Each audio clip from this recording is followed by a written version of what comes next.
og HK Ungdom her i hovedstaden, og det er vi, fordi det er 1. maj, og fordi vi lige nu er ved at samle underskrifter ind til HK's dagpengekampagne, som handler om at forlænge retten til dagpenge.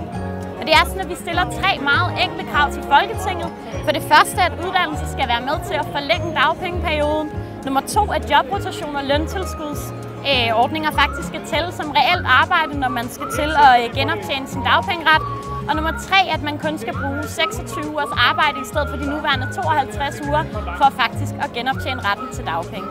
Så vi håber rigtig meget, at mange mennesker har lyst til at være med her i dag i Fælledparken og også fremadrettet til at indsamle underskrifter til folketingspolitikerne.